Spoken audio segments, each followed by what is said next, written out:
Bismillahirrahmanirrahim. Assalamualaikum warahmatullahi wabarakatuh. Alhamdulillahi rabbil alamin. Alladzi nahmaduhu wa nasta'inuhu wa nastaghfiruh wa na'udzu billahi min shururi anfusina wa min sayyiati a'malina. Man yahdihillahu fala mudilla lahu wa man yudlilhu fala hadiya lahu. Asyhadu an la ilaha illallah wahdahu la syarika lah wa asyhadu anna Muhammadan abduhu wa rasuluhu la nabiyya ba'dah. Qala Allah tabaraka wa ta'ala fi kitabil karim, a'udzu billahi minasy syaithanir rajim. Ya ayyuhalladzina amanu taqullaha haqqa tuqatih wa la tamutunna illa wa antum muslimun. Jamaah sekalian, bapak-bapak, saudara-saudara, semoga Allah Subhanahu wa taala merahmati kita semua, amin. Allahumma amin. Kembali sama-sama kita panjatkan syukur alhamdulillah atas karunia dan nikmat yang senantiasa diberikan kepada kita semua,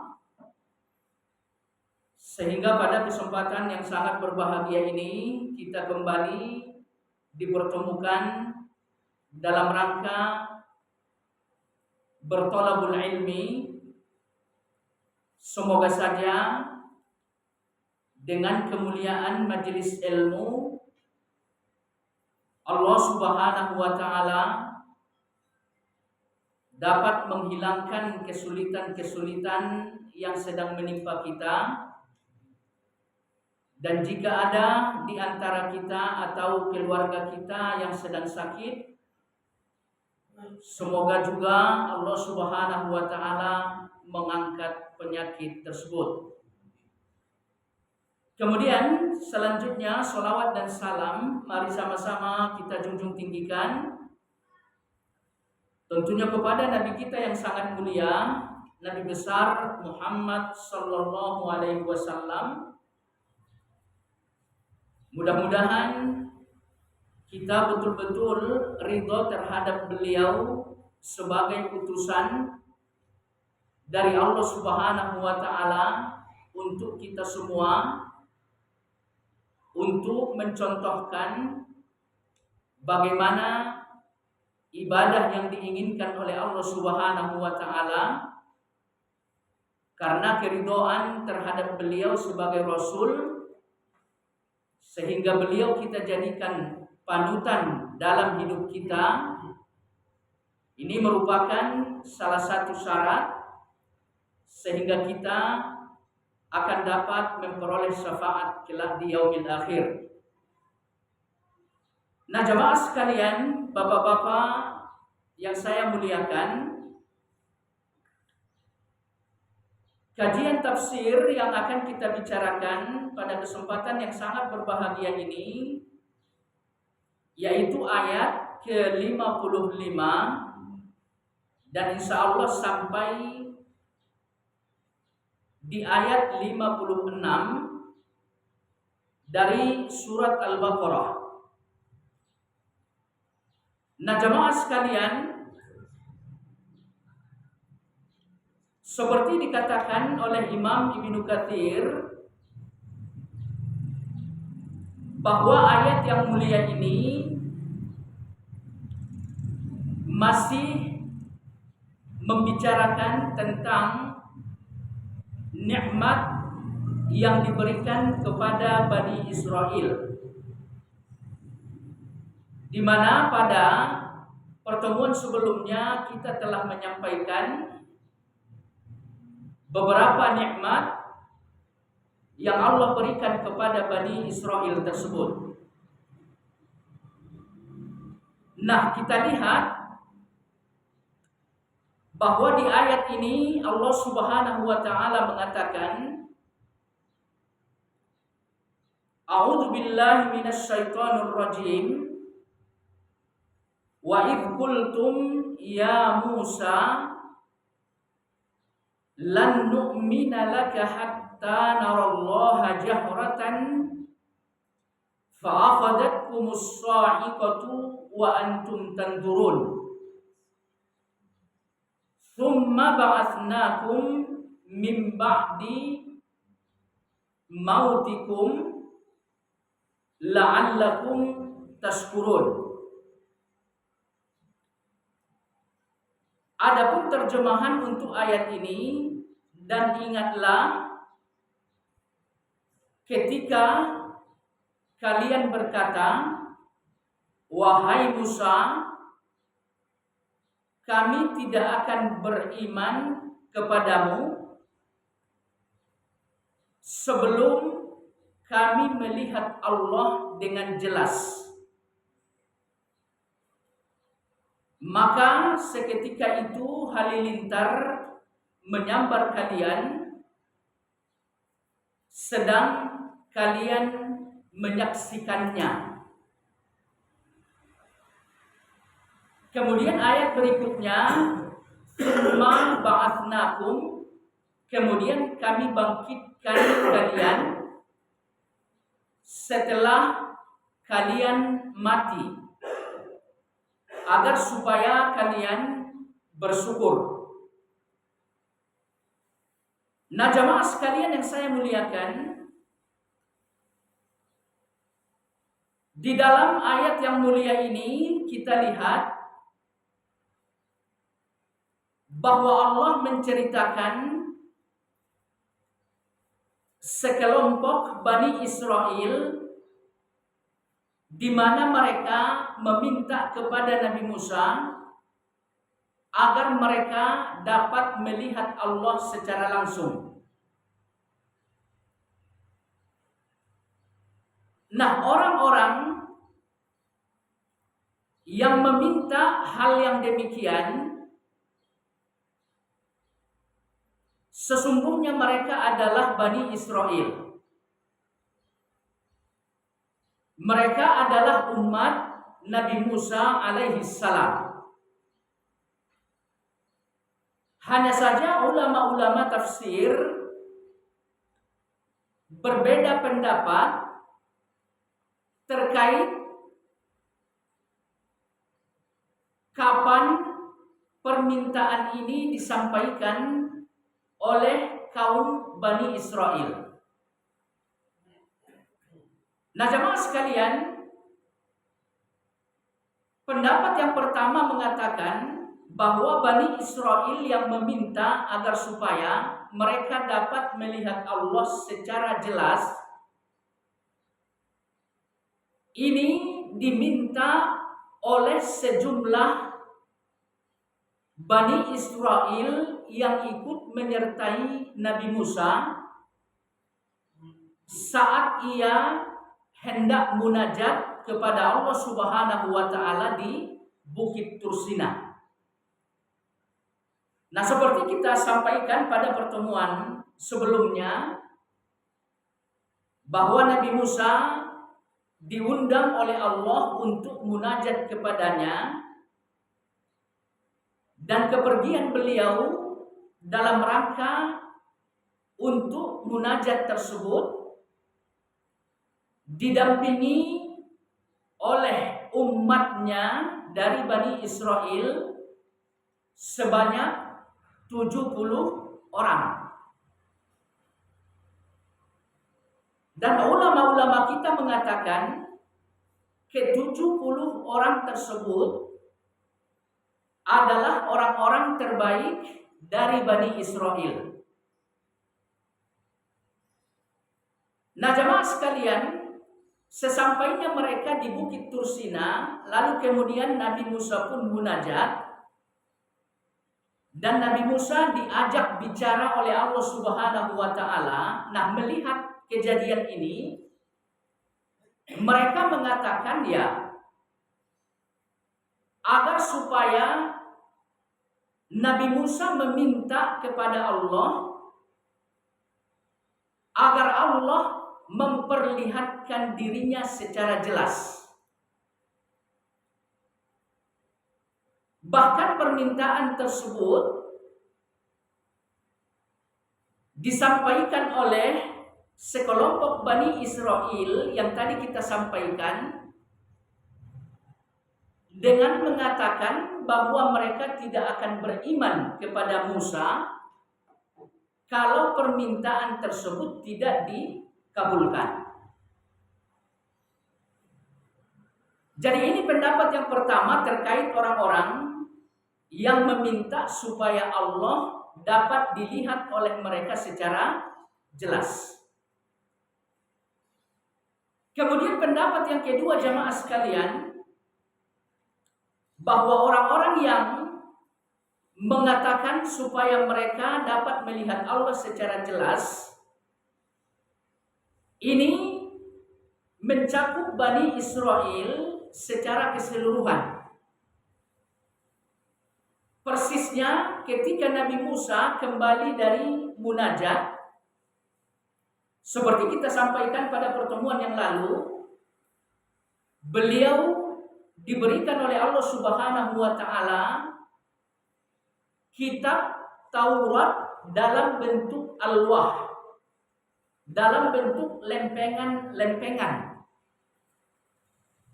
Nah, inilah yang dibawa oleh Nabi Musa sebagai hasil dari munajat beliau kepada Allah Subhanahu wa taala di Bukit Tursina. Nah, jemaah sekalian, ketika Nabi Musa menyaksikan umatnya ternyata mereka telah menyembah sesuatu yang lain dari Allah, yaitu menyembah patung anak sapi yang terbuat dari emas. Lalu kemudian mereka diperintahkan untuk bertaubat dengan cara saling bunuh-membunuh. Nah, jemaah sekalian, setelah itu Nabi Musa pun menyampaikan kepada mereka tentang ayat-ayat Allah yang ada di dalam Taurat, yang tertulis dalam bentuk lempengan-lempengan.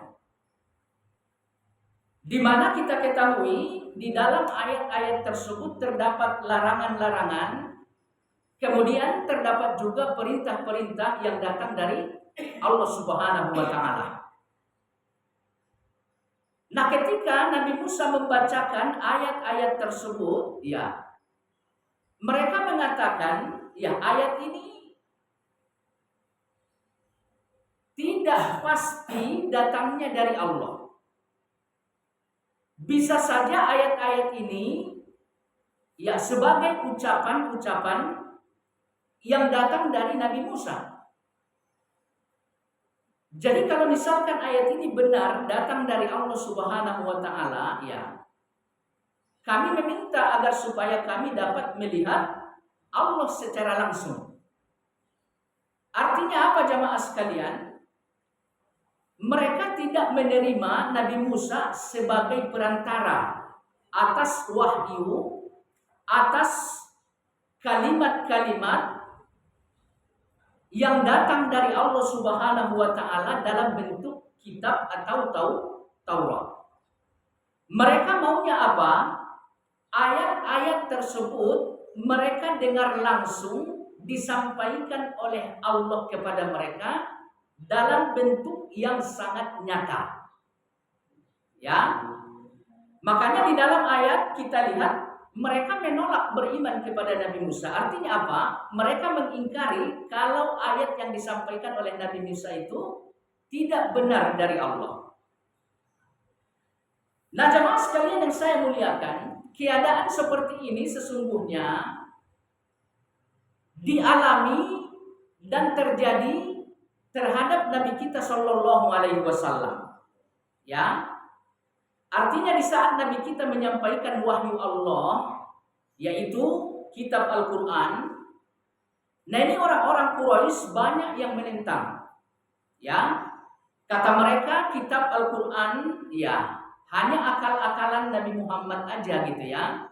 Sebetulnya apa yang ada di dalam Al-Quran itu ya buatan Muhammad, perkataan Muhammad.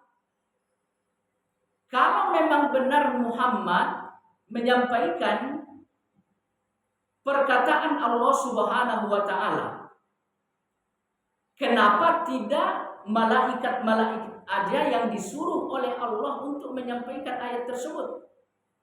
Ya. Kenapa mesti Muhammad? Nah, jemaah sekalian yang saya muliakan, jadi mereka menolak Nabi Muhammad sebagai rasul, sebagai perantara wahyu dari Allah kepada manusia, disebabkan karena apa? Menurut mereka lebih pantas para malaikat yang dijadikan sebagai apa? Sebagai utusan dalam rangka untuk menyampaikan ayat tersebut. Cuman persoalannya ya, kalau misalkan yang dijadikan Allah sebagai rasul dari kalangan para malaikat, tentu akan sulit bagi kita sebagai umat manusia untuk mencontoh ya, untuk mencontoh bagaimana malaikat beribadah. Karena pada dasarnya antara manusia dengan malaikat beda jenis ya Pak ya. Beda alam, beda makhluk. Jadi nggak mungkin malaikat bisa menjadi utusan Allah untuk menyampaikan kebenaran kepada umat manusia, disebabkan karena malaikat itu beda jenis dengan manusia. Ya kita ketahui bahwa umat manusia makan dan minum, sementara malaikat tidak. Lalu bagaimana kita bisa mencontoh ya mereka, padahal dalam keseharian kita tuh jelas-jelas berbeda gitu ya. Kemudian kita ketahui bahwa para malaikat itu ya tidak menikah, tidak punya anak gitu ya, tidak punya orang tua. Nah, bagaimana mungkin kita bisa mencontoh mereka dalam urusan kebaikan kepada orang tua misalkan, sementara mereka tidak punya orang tua gitu ya. Jadi tidak mungkin kita bisa berbakti kepada orang tua kalau yang mencontohkan para malaikat. Ya, tidak mungkin kita bisa membangun keluarga yang sakinah. Ya, istri kita istri yang salihah, anak-anak kita anak-anak yang salih dan salihah gitu ya. Tidak mungkin hal ini bisa kita capai kalau misalkan yang menjadi contoh bagi kita adalah para malaikat. Maka dalam rangka untuk memudahkan contoh tersebut ya Pak ya, makanya Allah mengutus manusia ya, mengutus nabi kita sebagai manusia untuk menjadi contoh bagi kita. Karena sisi kehidupan kita ya sama dengan Nabi Muhammad. Nabi kita Muhammad ya menganjurkan agar supaya kita berbakti kepada orang tua. Karena bakti kepada orang tua adalah sesuatu yang sangat diridhoi oleh Allah Subhanahu wa taala. Nah, ini gimana caranya ya? Dilakukan oleh Nabi kita Shallallahu alaihi wasallam ya. Kemudian selanjutnya bagaimana kita mesti berbakti kepada orang tua yang misalkan non-muslim gitu ya. Nah, ini diajarkan oleh Nabi kita Shallallahu alaihi wasallam ya. Kemudian bagaimana kita mesti bermuamalah dengan istri kita. Nah, ini dilakukan, dicontohkan oleh Nabi kita. Karena memang Nabi kita punya istri gitu ya. Kemudian terhadap anak-anak juga sama gitu ya. Jadi semua apa yang diajarkan oleh Islam terkait kebaikan-kebaikan, ini dapat dipraktekkan oleh Nabi kita dan mungkin untuk kita contoh. Karena kita pada dasarnya sama-sama dengan Nabi, yaitu dari kelompok manusia ya. Baik. Nah, jemaah sekalian, kembali ke sini ya Pak ya. Jadi mereka mengingkari Nabi Musa atas kerasulannya disebabkan karena mereka nggak percaya kalau Taurat ini betul-betul kalamullah. Kalau Taurat itu betul-betul wahyu yang datang dari Allah Subhanahu wa taala. Makanya untuk membuktikan kebenaran ini wahyu atau tidak ya, mereka meminta langsung melihat Allah dan Allah menyampaikan Taurat itu kepada mereka. Baik. Jadi ini dua penafsirannya Pak ya terkait Bani Israel yang meminta supaya mereka dapat melihat Allah secara jelas. Yang pertama tadi 70 Bani Israel yang ikut mendampingi Nabi Musa saat ia bermunajat. Kemudian yang kedua, pendapat yang kedua ya Bani Israel yang telah kembali kepada kebenaran setelah menyembah patung anak sapi.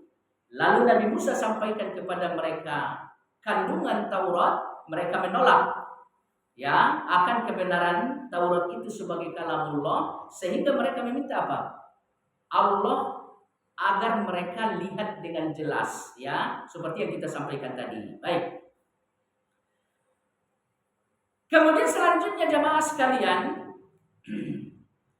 di dalam ayat ini kita lihat lan nu'mina laka hatta narallaha jahra. Kami enggak akan beriman kepadamu sampai kami melihat Allah jahra. Jelas. Nah, yang dimaksud dengan melihat secara jelas ini dengan mata kepala langsung. Ya Pak ya? Dengan mata kepala langsung.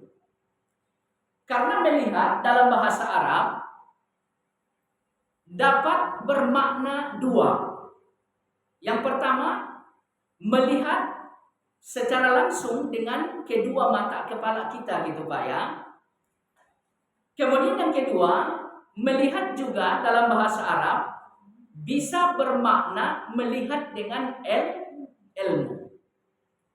Ya sebagai contoh misalkan di dalam Al-Qur'an, ara'aital ladzi yukadzibu biddin. Apakah engkau melihat orang-orang yang mendustakan agama? Nah, melihat di sini maksudnya adalah bil ilmi, dengan apa? Dengan ilmu. Maka dengan demikian jemaah sekalian, adapun melihat yang dimaksud dalam ayat yang sedang kita bicarakan bukan melihat dengan ilmu, akan tetapi melihat dengan mata kepala secara langsung. Nah, jemaah sekalian yang saya muliakan, melihat Allah Subhanahu wa taala ini merupakan persoalan yang mustahil terjadi di atas dunia ini. Ya.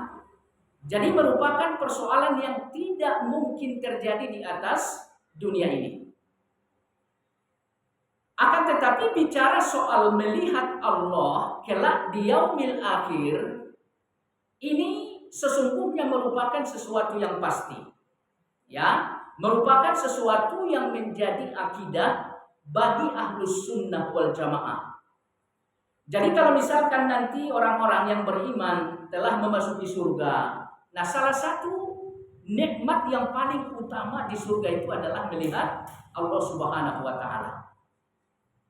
Nah, bicara melihat Allah di muka bumi ini atau di kehidupan dunia ini ya mustahil. Kenapa? Alasannya yang pertama karena ini adalah nikmat khusus. Ya, ini adalah nikmat khusus nantinya yang akan Allah berikan bagi orang-orang yang berada di surga. Kemudian selanjutnya jemaah sekalian yang saya muliakan, melihat Allah di atas dunia ini merupakan sesuatu yang mustahil. Artinya apa? Jangankan Bani Israel yang meminta supaya dapat melihat Allah dengan kesombongan, karena mereka menyatakan gak mau beriman kepada Musa kalau tidak melihat Allah. Ini kan kata-kata atau keputusan yang sangat sombong gitu Bang. Ya. Jangankan dengan latar belakang kesombongan gitu Pak ya. Dengan alasan kecintaan yang mendalam sekalipun kepada Allah, sehingga kita ingin melihat Allah, Ini nggak mungkin terjadi. Makanya Nabi Musa sendiri Pak ya, Nabi Musa sendiri meminta kepada Allah supaya Allah memperlihatkan dirinya kepada Nabi Musa. Cuman perbedaan antara permintaan Nabi Musa dengan umatnya Bani Israel, nah itu Pak tadi yang kita jelaskan ya. Kalau umatnya Bani Israel dasarnya kesombongan. Adapun Nabi Musa ya dasarnya kecintaan dan kerinduan. Jadi Nabi Musa rindu sekali kepada Allah. Nabi Musa ya cinta sekali kepada Allah sehingga ia berkeinginan untuk dapat melihat Allah. Ternyata apa? Tidak bisa terjadi gitu ya. Di saat Allah tajalla ya hendak menampakkan dirinya, ternyata bukit tidak kuat untuk apa? Menjadi sarana bagi Allah Subhanahu wa taala untuk menampakkan zatnya. Tidak bisa gitu, Bang. Ya.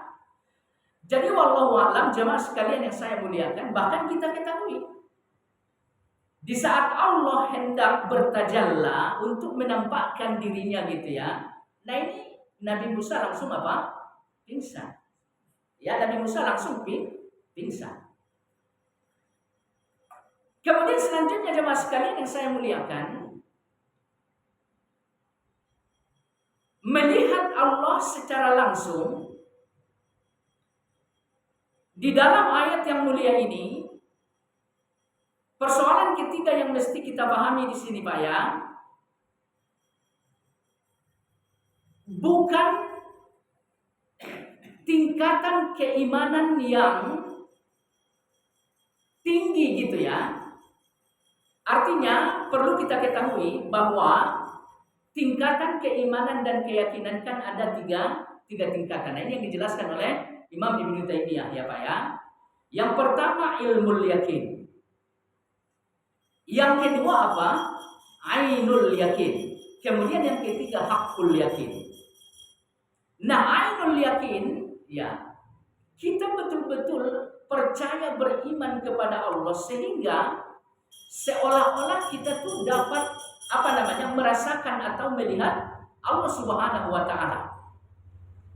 Atau sebaliknya gitu ya, saat kita melakukan perintah-perintah Allah, nah ini kita betul-betul merasa bahwa Allah dapat melihat kita. Nah jemaah sekalian, apa yang diminta oleh Bani Israel ini bukan sesuatu yang menunjukkan bahwa keimanan mereka tuh derajatnya lebih tinggi. Artinya keimanan mereka telah sampai di ainul yakin, bukan. Ya Pak ya. Jadi murni memang karena kesombongan itu aja.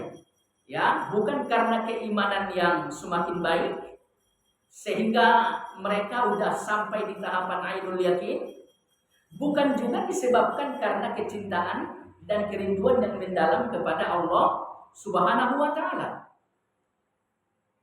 Nah, jemaah sekalian yang saya muliakan, kemudian selanjutnya disebabkan karena permintaan ini adalah sesuatu yang dilatar belakangi dengan kesombongan, apa yang Allah timpakan kepada mereka? Fa'akhadathumus sha'iqah. Allah langsung seketika ya Pak ya. Jadi langsung karena di sini Allah menyebutkan fa'akhadatkum dengan menggunakan huruf fa. Nah ini serta merta gitu Pak ya. Nah, seketika itu Allah langsung menghukum mereka. Nah jemaah sekalian, Allah menghukum mereka dengan apa? Dengan sha'iqah, suara yang sangat keras. Nah jemaah sekalian yang saya muliakan, suara yang sangat keras ini berulang kali ya dilakukan oleh Allah Subhanahu wa taala sebagai teguran terhadap orang-orang yang tidak mau menerima kebenaran risalah.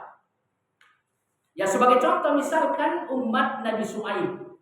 Ya Pak ya, umat Nabi Syuaib. Nah ini kaum Madayan atau bangsa Madayan ini juga ya termasuk bangsa yang sangat bengal gitu Pak ya. Ya 11-12 lah dibanding dengan Bani Israel. Ya. Nah, kita ketahui bahwa kaum atau bangsa Madian ini ditegur oleh Allah dengan 3 siksaan. Ya. Jadi mereka ditegur oleh Allah dengan 3 teguran atau 3 siksaan, Pak. Nah, siksaan yang pertama ya mereka ditimpa gempa yang sangat dahsyat. Kemudian yang kedua, mereka disiksa oleh Allah Subhanahu wa taala dengan dengan naungan. Naungan ya. Jadi suatu hari di kota Madian itu ya terjadi panas yang sangat luar biasa. Sampai-sampai mereka di dalam rumah itu nggak kuat. Nah, nggak ada tempat yang yang sejuk gitu ya. Semuanya ya dalam keadaan panas yang luar biasa. Lalu kemudian Allah mengirimkan segumpal awan. Nah, ternyata ya dengan adanya awan ini ya mereka bisa bernaung di bawah awan tersebut, Pak. Nah, setelah mereka merasa nyaman dengan naungan awan tersebut ya, tiba-tiba Allah Subhanahu wa taala mengeluarkan kobaran api dari dalam awan tersebut, kemudian api ini menyambar semua orang-orang Madian yang berlindung di bawah awan itu. Jadi kalau kita istilahkan dengan bahasa sekarang, mereka diprank sama Allah Subhanahu wa taala gitu ya. Jadi Allah sediakan awan, setelah mereka nyaman, sejuk gitu ya, Allah mengeluarkan kobaran api dari dalam awan itu sehingga mereka tewas semua. Nah, kemudian selanjutnya tetap aja gitu ya, mereka nggak bergeming untuk untuk menerima risalah yang disampaikan oleh Nabi Syuaib gitu ya. Lalu yang ketiga Allah timpakan kepada mereka ini nih, ya, suara yang sangat kencang. Nah, jemaah sekalian yang saya muliakan, kemudian apa yang terjadi? Allah mengatakan wa antum tanzurun. Mereka tewas dengan suara yang sangat keras tersebut. Sementara antara satu dengan yang lain saling menyaksikan gitu, Pak. Ya. Jadi perlahan-lahan, ini disaksikan yang lain. Nah, ini tewas nih gitu ya. Kemudian jadi saling menyaksikan gitu. Karena memang tujuan Allah Subhanahu wa taala memberikan teguran ini supaya mereka dapat mengambil mengambil iktibar, mengambil pelajaran gitu ya. Makanya ya satu persatu ya disaksikan oleh yang lain tewas dengan suara tersebut, ya. Kemudian selanjutnya jemaah sekalian yang saya muliakan, Allah Subhanahu wa taala mengatakan di ayat berikutnya, "Tsumma ba'atsnahum." Kemudian kami pun menghidupkan kalian. Nah, jemaah sekalian, yang perlu kita garis bawahi di ayat ini, ya, kita lihat ya, ayat diawali oleh Allah dengan summa. Nah, summa dalam bahasa Arab namanya ya huruf ataf ya. Cuman makna dari summa ini mengandung jeda waktu yang agak lama. Beda dengan fa tadi Pak ya, atau beda dengan waw. Ya, jadi kalau summa itu ya kemudian artinya jeda antara kejadian yang pertama dengan kejadian berikutnya itu dengan waktu yang lumayan lama. Nah, setelah lama apa yang terjadi? Allah Subhanahu wa taala menghidupkan mereka. Ya, menghidupkan mereka. Nah, jemaah sekalian yang saya muliakan, sebagian ulama mengatakan ya keadaan Bani Israel yang tersambar suara kencang tadi ya tidak sempat atau tidak sampai mati. Ya, ini penafsiran sebagian ulama ya. Jadi mereka hanya pingsan aja gitu. Adapun penafsiran yang kedua ya, mereka mengatakan, ulama-ulama kita mengatakan ya mereka tewas semua gitu. Ya. Nah, mana yang paling kuat di antara dua pendapat ini? Yang paling kuat yaitu mereka tewas seketika gitu ya. Mereka wafat, nyawanya hilang gitu ya. Kenapa demikian? Karena Allah Subhanahu wa taala di dalam ayat ini menyebutkan ba'da mautikum. Jadi yang disebutkan oleh Allah maut. Ya. Jadi maut ini secara mutlak dalam bahasa Arab digunakan untuk orang yang nyawanya telah hilang alias mati. Jadi agak berbeda jemaah sekalian kalau misalkan Allah menggunakan istilah wafat atau tuwfiya gitu ya. Jadi kalau istilah wafat dalam bahasa Arab tuwfiya itu diartikan dengan makna yang lain. Ya, bisa katakan misalkan seperti tidur. Jadi wafat kalau di dalam Al-Qur'an kadang-kadang diartikan dengan tidur, bukan mati nyawanya hilang gitu ya, bukan. Ya contoh misalkan ketika Nabi Isa hendak diangkat ke langit oleh Allah Subhanahu wa taala, apa kata Allah di dalam Al-Qur'an? Wa inni mutawaffik wa rafi'uk. Kemudian kami gitu ya, kata Allah Subhanahu wa taala mematikan Musa menggunakan kalimat wafat. Ya, wafat. Kemudian setelah dimatikan, lalu diangkat kemana? Ke langit. Nah ini wafat di sini maknanya apa? Ditidurkan, ya, bukan mati yang sesungguhnya, bukan. Jadi kalau dalam bahasa Indonesia kan wafat ya mati dengan makna yang sesungguhnya ya Pak ya. Jadi walau alam kalau dalam bahasa Arab enggak, ya. Jadi tuwfiya atau wafat itu bisa berarti tidur dan sebagainya gitu ya. Nah di sini ulama-ulama kita khilafiyah memahami keadaan Bani Israel setelah tersambar suara yang sangat kencang tadi ya. Ada yang mengatakan mereka hanya pingsan aja, kemudian ada yang mengatakan mereka mati beneran. Nah ini pendapat yang paling kuat ya. Baik. Kemudian selanjutnya jemaah sekalian yang saya muliakan, di sini Allah Subhanahu wa taala menceritakan kejadian yang sangat ajaib. Bahwa setelah mereka dimatikan oleh Allah, berselang waktu mereka dihidupkan lagi oleh Allah Subhanahu wa taala. Ini keajaiban yang sangat luar biasa Pak ya.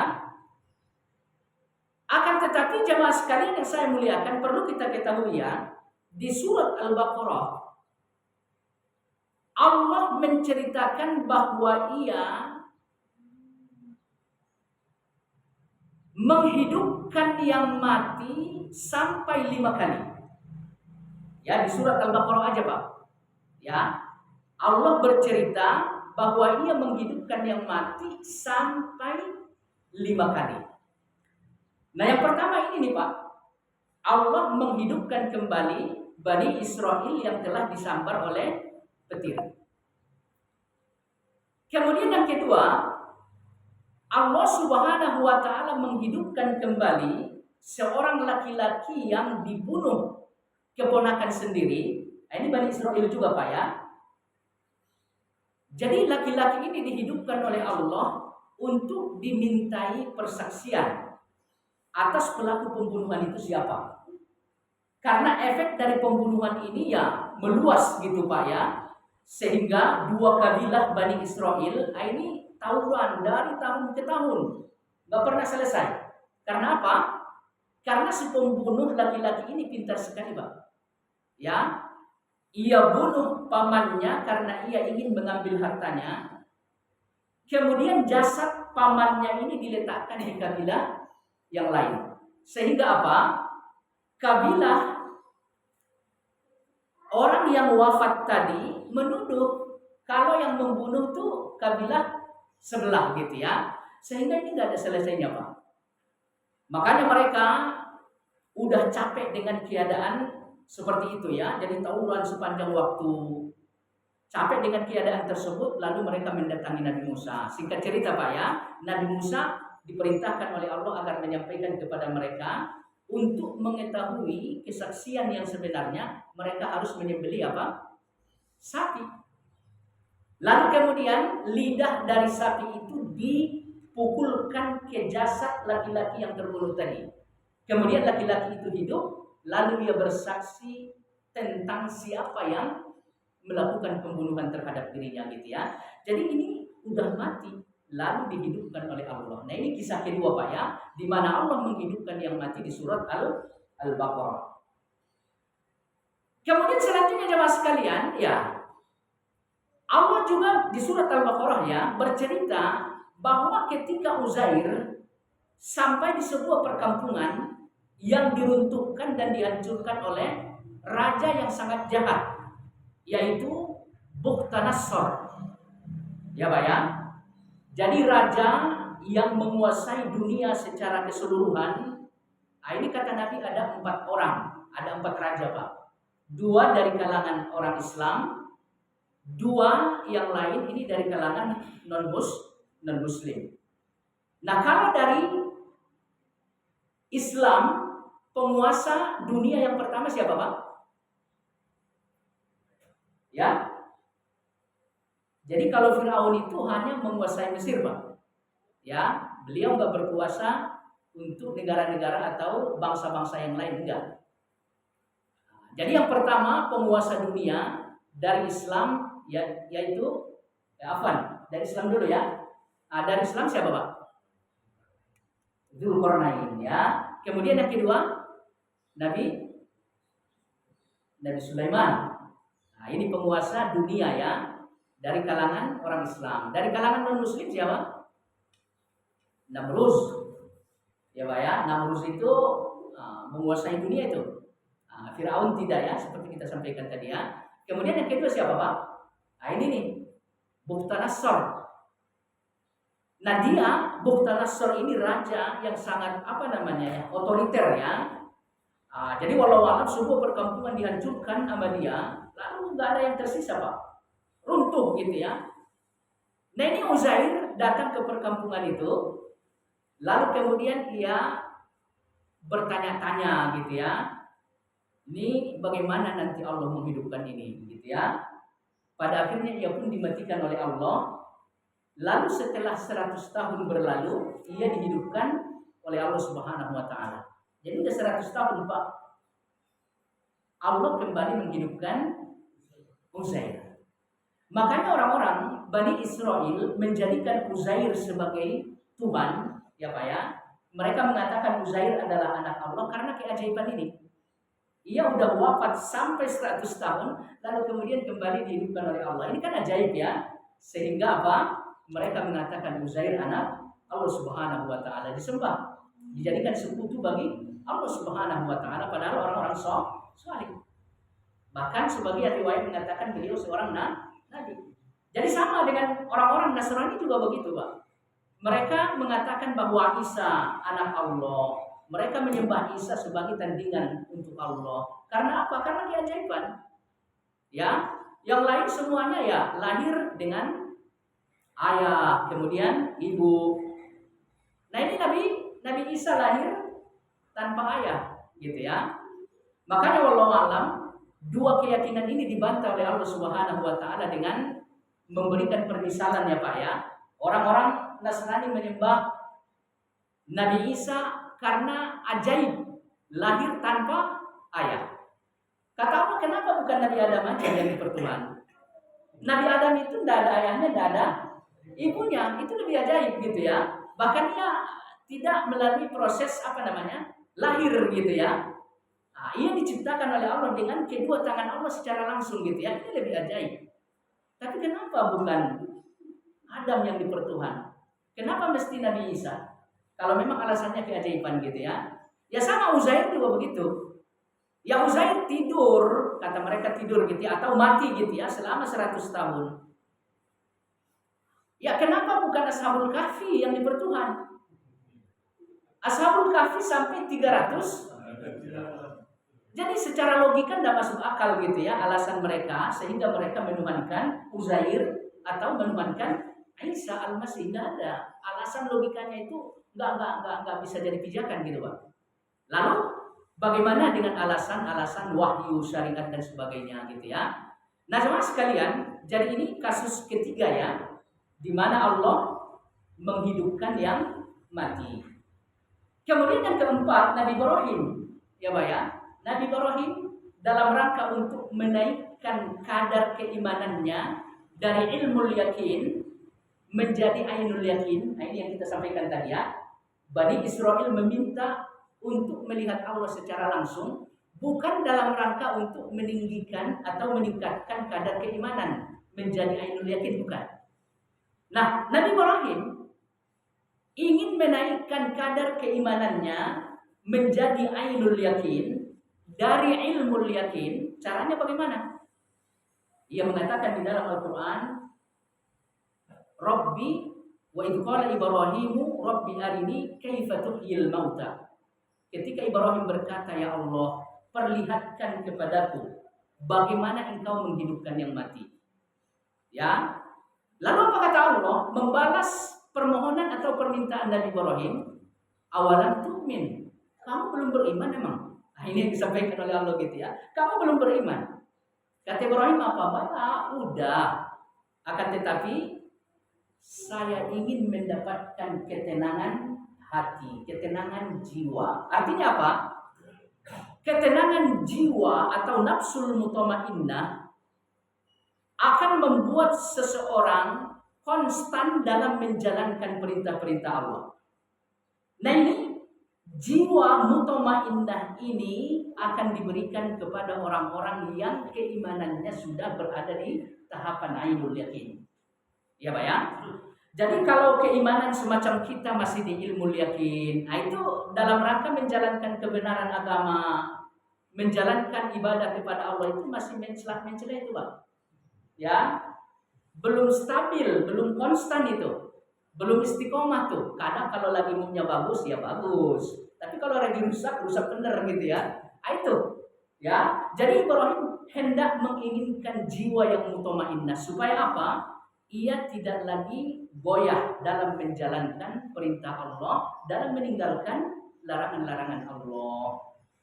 Nah, jemaah sekalian saya muliakan, jadi orang yang jiwanya mutmainnah itu, ya mereka itu halim. Kata Nabi Sallallahu Alaihi Wasallam, satu hal, ada dua hal ya, ada dua hal yang paling dicintai oleh Allah dari setiap kita. Yang pertama apa? Al-Halim. Apa yang dimaksud dengan Al-Halim? Yang dimaksud dengan Halim itu enggak pengaruh kok. Keadaan orang di sebelah kiri, keadaan orang di sebelah kanan, kayak gimana pun, bagi dia enggak ngaruh. Dia tetap apa namanya ya? Ya, berjalan sesuai dengan keyakinan yang ia yakini gitu ya. Nah ini yang Allah cintai dari kita Pak, Al-Halim. Kita tuh ya enggak kebawa sama keadaan teman. Kadang-kadang kan kita begitu. Kita baik ya karena teman kita orang baik. Kadang-kadang begitu Pak. Tapi kalau giliran kita berteman dengan orang jahat ya, kita juga enggak segan-segan untuk menjadi penjahat, kan begitu. Kadang-kadang ya kita baik itu karena lingkungan. Ya, karena memang lingkungan kita lingkungan yang baik gitu loh. Tapi kalau misalkan kita berada di sebuah tempat, katakan lingkungannya lingkungan yang buruk gitu ya, ya kita juga ikut-ikutan dalam persoalan apa? Persoalan yang buruk gitu loh. Nah ini nih apa namanya? Orang-orang yang jiwanya udah mutmainnah itu nggak seperti itu Pak. Biar ia ditempatkan di comberan sekalipun dia nggak akan terpengaruh. Nah, itu orang-orang yang mutmainnah. Ya, inilah yang diinginkan Ibrahim. Ya, inilah yang diinginkan Ibrahim sehingga apa? Ia pengen meningkatkan keyakinannya terhadap Allah menjadi ainul yakin. Nah ini yang keempat Pak ya. Kemudian Allah juga bercerita di surat Al-Baqarah di mana ia menghidupkan sekelompok orang yang kabur dari negerinya. Ini beda dengan Ashabul Kahfi ya. Kalau Ashabul Kahfi kabur dari negerinya karena mereka dipaksa untuk melakukan kesyirikan kepada Allah. Nah ini kisah berikutnya ini ya, mereka lari dari negerinya karena takut sama wabah taun saat itu. Jadi mereka lari dalam rangka untuk menyelamatkan diri.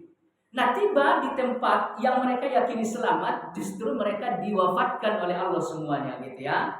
Kemudian kembali Allah hidupkan. Artinya apa? Nggak bisa lari dari kematian. Ya Pak ya, nggak bisa lari dari kematian. Kemudian yang kedua, kalau terjadi wabah di sebuah negeri, tidak boleh keluar dari negeri itu. Jadi kemarin saat apa namanya? Covid, kebijakan negara kita kan apa namanya? Yang dikurung itu lockdown gitu ya, itu sebetulnya petunjuk agama itu Pak. Ya, itu ajaran agama kita ya. Jadi nggak boleh keluar dari sebuah negara kalau memang di negara itu terjadi apa? Tohun. Jadi kita di negara itu aja, kita lockdown aja gitu ya. Kalau misalkan kita wafat dengan tohun tersebut, kita wafat dalam keadaan apa? Seperti syahid. Itu yang dijelaskan oleh Nabi Shallallahu Alaihi Wasallam. Ya, baik. Jadi persoalan menghidupkan yang sudah mati, ini Allah buktikan di atas dunia ini kepada kita semua sampai 5 kali di dalam surat Al-Baqarah. Kira-kira masih ragu Bapak? Kalau nanti di akhirat kita bakal dihidupkan sama Allah. Bukti udah ada 5 kasus nih, 5 kejadian di atas dunia ini nyata Pak. Semuanya ada di dalam Al-Quran gitu ya. Jadi nggak boleh ragu Pak ya. Kalau nanti kita bakal dihidupkan lagi oleh Allah Subhanahu wa taala. Mudah bagi Allah. Ya, baik. Kemudian selanjutnya jemaah sekalian, la'allakum tashkurun. Semoga kalian menjadi orang-orang yang bersyukur dimatikan oleh Allah. Lalu kemudian dihidupkan kembali. Kira-kira ini nikmat besar atau gimana, Pak? Nikmat besar. Ya.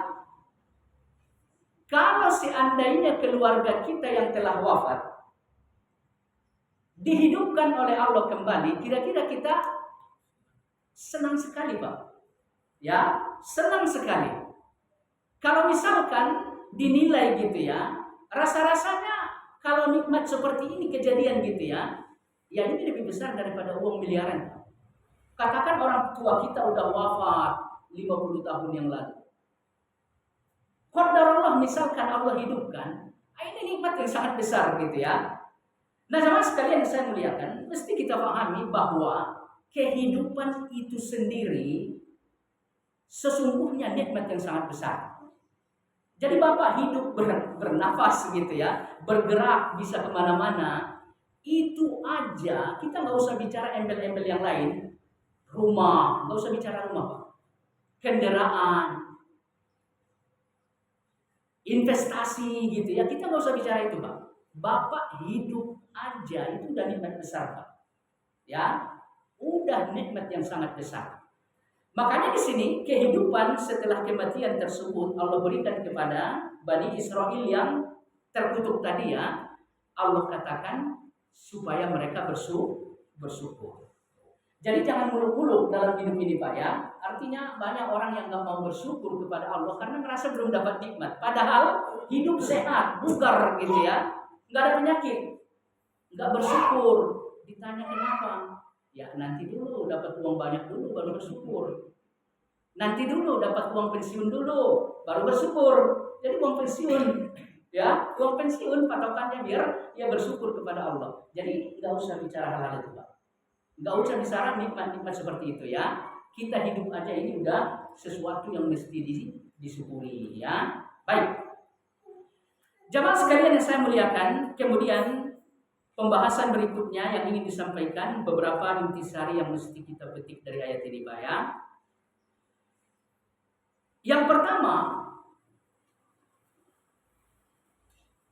melalui ayat yang mulia ini dapat kita ambil sebagai intisari ya, bahwa salah satu yang menyebabkan banyak orang mengingkari kebenaran karena ia tidak melihat langsung Allah yang mesti diibadahi. Ya, ia tidak melihat langsung surga yang dijanjikan sebagai balasan kebaikan. Karena ia nggak melihat langsung neraka yang menjadi ancaman. Jadi jemaah sekalian, ini kaum ini namanya apa ya? Materialisme ya. Jadi mereka tuh baru percaya kalau ada buktinya kasat mata terlihat secara langsung. Nah, ini baru mereka percaya. Nah, sama sekalian yang saya muliakan, bahkan ya sering kita dengar orang-orang berbicara, buat apa sholat, katanya dapat pahala. Pahala kayak gimana juga nggak tahu. Buat apa takut maksiat, katanya dapat dosa. Seramnya dosa juga nggak ketahuan kayak gimana. Bahkan Allah alam katanya surga itu akan kita dapatkan. Neraka itu kalau misalkan kita orang yang buruk akan kita rasakan setelah kematian. Ya buktinya orang yang udah mati nggak ada yang kembali itu berarti senang-senang aja kata mereka gitu ya. Nyaman aja dengan kehidupan setelah kematian. Ini banyak orang yang mengatakan seperti ini gitu Pak ya. Jadi pada intinya mereka baru yakin akan kebenaran yang disampaikan oleh agama ini apabila mereka dapat melihat secara jelas. Nah ini ditolak oleh Al-Quran Pak. Ya, ditolak oleh Al-Quran. Makanya di awal surat Al-Baqarah yang disampaikan oleh Allah pertama kali apa? Keimanan terhadap sesuatu yang gaib. Ini yang pertama kali ditekankan oleh Allah Pak ya. Alladzina yu'minuna bil ghaib. Orang-orang beriman itu yang pertama ya, mereka harus beriman kepada sesuatu yang gaib, sesuatu yang abstrak. Ini yang pertama kali ditekankan oleh Allah. Kenapa? Karena memang kebanyakan manusia akan menolak kebenaran karena sifatnya abstrak. Jadi mereka baru percaya kalau nyata, kelihatan. Kalau udah kelihatan baru, gitu ya, yakin. Jadi orang-orang yang baru meyakini tentang sesuatu harus lihat dulu. Ini bukan orang pintar sebetulnya Pak. Ya, semuanya harus serba fakta gitu ya. Ini bukan orang pintar Pak. Ya, orang-orang beriman itu jika memang Al-Quran yang bicara nggak perlu fakta Pak. Ya, nggak perlu fakta. Makanya bicara soal kehidupan akhirat ya Pak ya. Disinilah letak kebaikan orang-orang beriman. Artinya tidak ada fakta yang membuktikan atas kebenaran akhirat yang bisa mereka saksikan langsung dengan mata mereka gitu ya, tapi mereka percaya. Jadi sami'na wa ata'na. Kalau itu dari Al-Quran, itu dari Rasulullah, mau tidak ada buktinya juga tidak ada masalah, kami yakin. Jadi berbeda dengan orang-orang kafir Pak. Mereka saat Allah sampaikan berita tentang kehidupan akhirat, Allah sertakan dengan bukti-bukti Pak.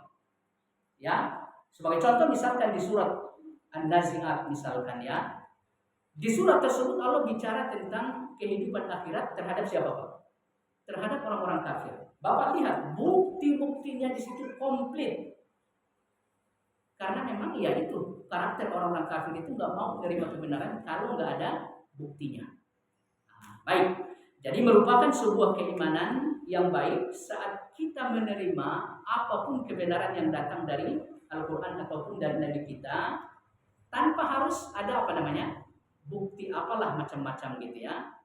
Nah sekarang kita lihat ya dengan adanya perkembangan keilmuan umat manusia gitu ya. Ya tokoh-tokoh Barat atau orang-orang non-Muslim banyak yang masuk Islam. Karena apa? Karena secara ilmiah kebenaran Al-Quran dapat dibuktikan gitu ya. Seperti kalau dulu orang Turki siapa namanya tuh? Jadi dia bikin video Pak, rahasia ini fakta gitu. Siapa namanya?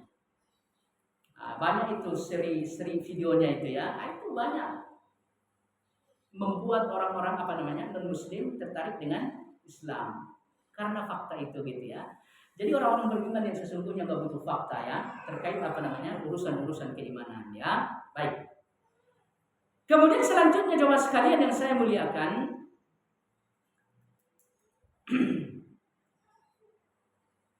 kita lihat bahwa orang-orang Bani Israel di sini meminta sesuatu kepada Allah dengan kesombongan. Pada akhirnya mereka diadab oleh Allah Subhanahu wa taala. Nah, di sini apa yang mesti kita pahami, Pak? Yang mesti kita pahami bahwa siapapun orangnya kalau dia sombong, sesungguhnya ia udah pantas diadab oleh Allah Subhanahu wa taala. Ya. Jadi maksiat variasinya banyak Pak, macam-macamnya itu ya banyak sekali gitu ya. Cuman yang paling parah dari maksiat yang ada ini nih, saat seseorang sombong, ya.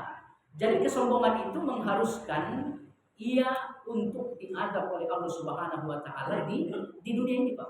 Adapun maksiat-maksiat lain ini masih ditoleransi oleh Allah, masih diundur oleh Allah, ya, supaya mereka bertaubat. Kalau misalkan nggak taubat ya nanti di akhirat, ya, Allah berikan siksa gitu ya. Tapi kalau dosa yang namanya sombong itu disegerakan oleh Allah. Karena apa? Buruknya kesombongan itu.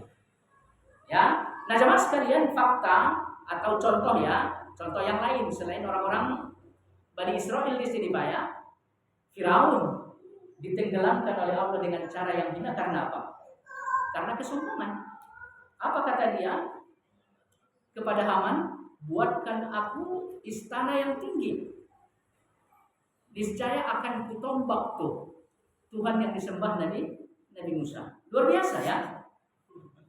Luar biasa gitu ya. Sombongnya udah gak ketulungan itu Pak. Nah dia minta dibuatkan tangga yang tinggi atau istana yang tinggi untuk supaya bisa nombak Allah yang disembah oleh Nabi Musa. Akhirnya apa yang diperbuat oleh Allah Subhanahu wa taala terhadap Firaun?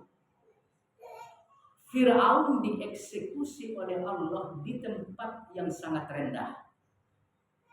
Berbalik kan Pak ya, dia minta tempat yang tinggi, Allah mengeksekusi Firaun di tempat yang rendah. Permukaan daratan hampir sama dengan permukaan laut Pak. Ya, jadi kalau kita lihat laut sebetulnya sama rata dengan permukaan daratan gitu ya. Tapi jangan salah, kedalaman laut itu ada yang puluhan kilo sampai ke dasar gitu Pak ya. Nah disitulah Firaun dieksekusi oleh Allah. Ya Pak ya. Makanya saat di dasar laut, ya, saat di dasar laut, Firaun kan ngomong, saya mau beriman kepada ilah yang disembah oleh Musa dan Harun. Langsung malaikat Jibril ngambil pasir, disumpel ke mulutnya gitu ya. Jangan sampai dia ngomongin apa namanya tauhid gitu ya. Nggak rela tuh Jibril si Firaun ini mengeluarkan kata-kata tauhid, disumpel Pak. Nah, itu kejadiannya di mana? Di dasar laut. Coba Bapak lihat ya. Kedalaman berapa itu kira-kira itu? Jadi di tempat yang rendahlah Allah mengeksekusi si Firaun yang sangat sombong tadi ya. Baik. Nah, jemaah sekalian yang saya muliakan, persoalan kesombongan ini ya kejahatan yang sangat buruk di mata Allah Subhanahu wa taala. Tadi kita katakan ya Pak ya. Tadi kita katakan kaum Madayan, bangsa Madayan diadab oleh Allah sampai 3 kali karena apa? Karena kesombongan mereka udah melampaui batas. Perlu diketahui kesombongan itu ada 2 ya kata Nabi ya. Nabi kan pernah ditanya oleh sahabat, bagaimana ya Rasulullah kalau ada orang yang bajunya bagus, sendalnya bagus, mahal gitu ya, apakah ini kesombongan? Kata Nabi enggak. Sombong itu apa? Nabi menjelaskan baturul haqqi wa ghamtun nas. Menolak kebenaran yang datang dari Allah, kemudian yang kedua anggap remeh terhadap orang lain. Nah, ini sombong itu Pak. Jadi sombong itu enggak petantang petenteng aja gitu ya. Bapak nggak mau menerima kebenaran yang datang dari Allah, itu sombong tuh.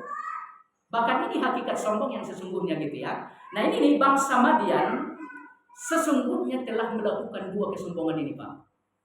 Yang pertama, mereka nggak mau mentauhidkan Allah karena dari nenek moyang mereka telah menyembah sebuah pohon. Apa nama pohon yang disembah oleh bangsa Madian Pak? Aikah, sajarah Aikah ya. Makanya di dalam Al-Quran mereka juga disebut oleh Allah dengan Ashabul Aikah. Jadi di pohon besar, ini udah turun-temurun gitu Pak ya. Ini udah menjadi sesembahan nenek moyang mereka. Nah ini nih saat dicegah oleh Nabi Syuaib, jangan disembah tuh pohon itu syirik. Nah ini kebenaran dakwah yang dibawa oleh Syuaib gitu ya. Mereka tolak Pak, nggak mau. Mereka tetap menyembah apa? Sajarah Aikah tadi. Nah ini nih kesombongan mereka terhadap Allah Pak. Ya, kesombongan mereka terhadap Allah, mereka nggak nggak mau mentauhidkan Allah. Mereka tetap dengan kesyirikan menyembah pohon. Kemudian kesombongan mereka terhadap manusia apa, Pak? Kaum Nabi Shu'aib lah yang dibicarakan oleh Allah di surat Al-Mutaffifin. Wailul lil mutaffifin. Mereka tuh curang kalau lagi saat nimbang. Curang gitu ya. Nah, kalau misalkan mereka saat ditimbang gitu ya, jadi mereka beli kebutuhan mereka ditimbang. Nah, mereka tuh apa namanya, curang juga dengan cara apa? Ya, biar timbangannya panas banget. Nah, itu yang di ini. Nih, satu bongkol masukin lagi ya. Kayak gitu, Bang. Jadi nggak mau rugi gitu ya. Giliran timbang untuk orang dikurangin, giliran ditimbangin gitu ya. Dia maunya dipanasin tuh timbangannya, ditambahin gitu ya. Nah, jemaah sekalian yang saya muliakan, ini kejahatan terhadap manusia. Ya, jadi yang dirugikan dengan kejahatan, curang dalam timbangan itu adalah manusia. Nah, ini kesombongan mereka terhadap manusia. Makanya Allah menghukum mereka sampai 3 kali. Maka oleh karena itu ya, kita sebagai orang yang beriman mesti menjaga diri Pak ya dari kesombongan-kesombongan tersebut. Ketika kebenaran agama sampai kepada kita, sekecil apapun dan sesederhana apapun itu, terima. Ya, yakini itu kebenaran. Persoalan belum mampu itu urusan nanti, Pak. Jangan sampai ditolak kalau ini adalah kebenaran yang datang dari Allah. Kemudian terhadap manusia yang bergaullah dengan baik, gitu Pak ya. Bergaullah dengan rendah hati. Jangan menyombongkan diri dengan cara menghinakan orang lain. Itu bahaya. Ya. Konsekuensi adabnya akan disegerakan oleh Allah Subhanahu wa taala ya. Baik. Kemudian selanjutnya intisari yang mesti kita ambil dari ayat ini, bahwa urusan mematikan dan menghidupkan bukan persoalan sulit bagi Allah, Pak. Mudah sekali, Pak. Ya, mudah sekali. Ya, di dalam ayat ini orang yang dimatikan oleh Allah dengan suara tadi merasakan langsung ia dihidupkan kembali. Ya. Dan bahkan kejadian seperti ini kita sampaikan tadi 5 kali di dalam surat Al-Baqarah. Allah menghidupkan yang mati. Ya. Nah, jemaah sekalian yang saya muliakan,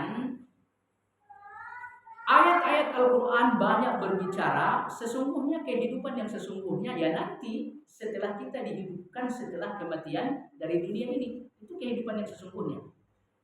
Kira-kira ragu nggak, Pak? Jangan sampai ragu itu. Karena ini yang menjadi kehidupan yang sesungguhnya, makanya Allah Subhanahu wa taala mengatakan wal akhiratu khairun laka minal ula. Lebih baik dibanding kehidupan dunia ini. Kehidupan akhirat khairun wa abqa. Lebih kekal, lebih baik dan lebih kekal. Nah, jemaah sekalian, kalau memang kita betul-betul meyakini bahwa kehidupan nanti setelah kematian lebih baik dan itu pasti adanya, ya kita harus berupaya sekuat tenaga, Pak, untuk mendapatkan kehidupan yang baik di sana. Ya, kita harus berupaya sekuat tenaga untuk mengumpulkan bekal agar di sana kita bahagia.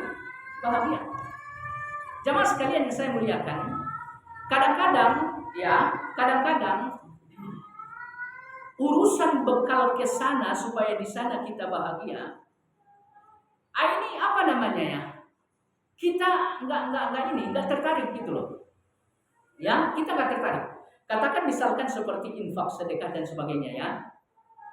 Ini kita keluarkan, yang ada dalam pandangan kita ini hilang gitu loh. Ini selesai udah gitu ya, punya dia bukan punya kita lagi kan begitu. Sehingga kita malas tuh berinfak atau yang lain-lain gitu ya. Nah, Allah mengatakan tidak. Ya, apa yang kita keluarkan dari harta kita di jalan Allah, sesungguhnya itu tetap punya kita. Hanya saja yang kita keluarkan nanti akan diberikan oleh Allah lagi di kehidupan berikutnya. Dan jangan salah, saat Allah mengembalikan itu nanti di kehidupan akhirat, nominalnya udah beda, Pak. Ya, minimal 10 kali lipat, bisa 700 kali lipat, bisa dengan jumlah yang tidak terbatas. Jadi kenapa kita nggak mau gitu ya untuk melakukan hal itu, padahal jelas-jelas nominalnya akan bertambah. Sementara riba di dunia ini nggak bisa ditinggalin banyak orang. Karena apa, Pak? Karena pelipat gandaannya gitu loh. Kenapa sih masih riba aja? Yo, prosentasinya mantap gitu kan. Jadi pelipat gandaan inilah yang menjadikan banyak orang nggak mau meninggalkan riba. Nah giliran Allah menjanjikan pelipat gandaan gitu ya, kita tuh nggak mau. Sebetulnya kita itu yakin gak sih sama Allah gitu ya? Allah berjanji saya lipat gandakan 10 kali lipat. Percaya nggak Pak? Orang-orang yang bertransaksi riba, ada nggak pelipat gandaan keuntungan dari transaksi tersebut sampai 10 kali lipat? Nggak ada, nggak sampai segitu Pak. Nggak usah bicara 700 kali lipat gitu Pak ya. Nggak ada tuh riba di dunia ini sampai 700 kali lipat, nggak ada. Tapi sekalipun demikian banyak yang berat untuk meninggalkan itu. Karena apa? Lipat gandanya. Nah ini Allah menawarkan 10 kali lipat minimal.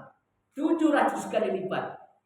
Tanpa batas, kelipatannya itu tanpa batas, nggak bisa dihitung dengan angka. Ini yang ditawarin sama Allah Subhanahu Wa Taala. Ternyata kita masih banyak yang nggak mau. Nah ini pertanyaannya, kita yakin nggak sih sama Allah? Kita yakin nggak sama janji-janji Allah? Nah, ini persoalannya Pak.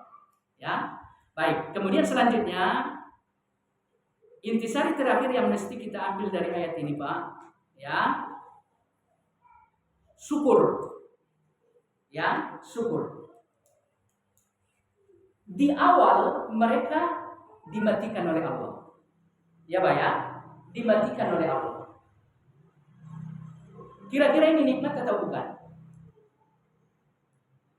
Kira-kira ini nikmat atau bukan Pak?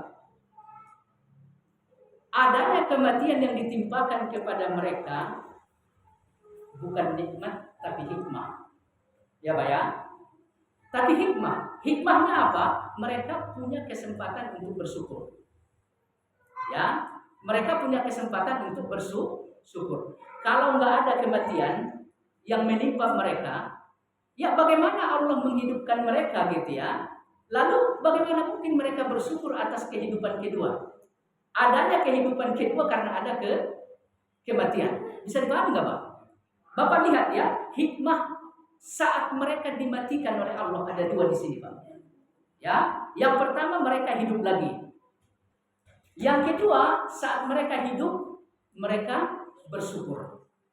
Ada 2 hikmah Pak. Nah, jemaah sekalian yang saya muliakan, kejadian yang menimpa kita itu nggak lebih dari 2 keadaan Pak. Nikmat, hikmah. Ya, kalau nikmat ya sesuai dengan apa yang kita mau. Nah, itu nikmat tuh Pak. Saya butuh uang, saya minta kepada Allah. Allah berikan apa yang saya minta. Nah, itu nikmat tuh. Pokoknya segala sesuatu yang kita sukai secara manusiawi gitu Pak ya, itu nikmat tuh. Nah, keadaan kedua ya hikmah. Allah berikan sesuatu ya secara manusiawi kita nggak suka gitu loh. Tapi jangan salah, karena yang memberikan ini bukan manusia tapi Allah. Sekalipun dalam pandangan mata kita nggak baik, sesungguhnya di sana ada kebaikan. Hanya saja kebaikan itu bentuknya hikmah. Nah, teman sekalian, saya mau tanya, kira-kira Bapak lebih cinta saat Allah memberi nikmat atau saat Allah memberi hikmah? Mana yang paling kita cintai? Kita menerima nikmatkah atau menerima hikmah? Kalau nikmat tadi konotasinya sesuatu yang memang kita inginkan, kita sukai, kita cintai gitu ya. Tapi kalau hikmah konotasinya apa? Sesuatu yang tidak disukai. Nah sekarang persoalannya, kita lebih suka mana Pak? Allah memberi dengan hikmah atau Allah memberi dengan nikmat? Kalau Allah memberi dengan hikmah, pastinya ada sesuatu yang kita korbankan dulu. Baru kemudian Allah berikan kebaikan-kebaikan setelahnya gitu ya. Kalau nikmat ya langsung kita dapatkan sesuatu yang memang kita sukai gitu loh. Nah jemaah sekalian yang saya muliakan, raditu billahi robba. Puncaknya di sini Pak. Bapak ridho nggak Allah sebagai Rabb Bapak? Kalau Bapak ridho, berarti Bapak juga senang saat Allah memberi hikmah kepada Bapak. Harus senang. Bahkan Imam Syafi'i mengatakan, kesenangan kita saat menerima hikmah dengan menerima nikmat harus sama. Kalau ternyata kita lebih senang saat menerima nikmat, ini ridhonya kita kepada Allah itu masih kurang. Ini yang dijelaskan oleh Imam Syafi'i, Pak. Ya, Ali bin Abi Thalib ya Pak ya mengatakan, Ali bin Abi Thalib mengatakan uridu al-hikmata minal hikmah. Uridu al-hikmata minan nikmah. Saya tuh lebih cinta hikmah dibanding nikmat. Ini Ali bin Abi Thalib. Ya. Alasannya kenapa? Kata beliau, karena di dalam hikmah itu adalah kehendak Allah. Ya. Jadi hikmah itu adalah kehendak Allah. Ya kalau kehendak manusia mana ada sih yang buruk-buruk, Pak? Jadi hikmah itu adalah kehendak Allah. Saya lebih menyukai kehendak Allah terjadi pada saya dibanding kehendak saya terhadap diri saya. Bisa dipahami nggak kira-kira? Jadi Ali bin Abi Thalib lebih menghendaki, lebih menyukai kalau kehendak Allah yang terjadi pada dirinya dibanding kehendaknya untuk dirinya. Jadi inilah puncak ridho terhadap Allah Subhanahu wa Ta'ala. Nah, inilah pelajaran yang mesti kita petik dari sini, Pak. Mereka ditimpa musibah, azablah katakan ya, dimatikan oleh Allah. Ternyata dengan kematian itu mereka mendapatkan dua hikmah. Mereka hidup kembali, tentunya bersyukur banget, Pak. Kita nggak usah bicara mati ya. Bapak hampir saja mati, ternyata hidup lagi gitu ya. Kira-kira rasanya gimana, Pak? Jadi hampir mati nih kecelakaan bawa motor gitu, Pak ya. Tinggal 2 senti sama traktor. Ternyata Bapak selamat. Rasanya bagaimana, Pak? Sangat senang sekali gitu ya. Sangat senang sekali. Selamat dari mara bahaya. Selamat dari mara bahaya yang mengancam jiwa. Rasanya luar biasa loh. Nah ini dihidupkan kembali dari kematian. Kira-kira gimana sih rasanya? Ya tentunya senang sekali gitu ya. Coba Bapak lihat. 2 hikmah di sini. Mereka dihidupkan kembali. Kemudian mereka punya kesempatan untuk bersyukur atas nikmat yang Allah berikan. Nah jemaah sekalian, satu lagi ya, Qatadah mengatakan, kenapa mereka dihidupkan lagi oleh Allah Subhanahu wa Ta'ala? Seperti dikutip oleh Imam As-Sa'di dari penafsiran yang disampaikan oleh Qatadah, disebabkan karena kematian yang tadi ditimpakan, ya Pak ya, sesungguhnya belum menjadi akhir dari nikmat mereka di atas dunia ini. Paham Bapak? Jadi Allah menghidupkan mereka kembali karena jatah mereka di dunia ini masih ada. Makanya Allah hidupkan lagi, Pak. Bisa dipahami kan? Kalau seandainya jatah mereka di dunia ini, katakan 1 teguk air Pak ya, katakan ya oksigen berapa gitu ya, udah habis, mereka nggak bakal dihidupin lagi sama Allah. Tapi karena jatah mereka masih ada di dunia ini, Allah kembali menghidupkan mereka. Ya intinya sesuai dengan apa yang disampaikan oleh Nabi ya, seseorang tidak akan wafat dari kehidupan ini sepanjang rezekinya masih ada yang nyangkut.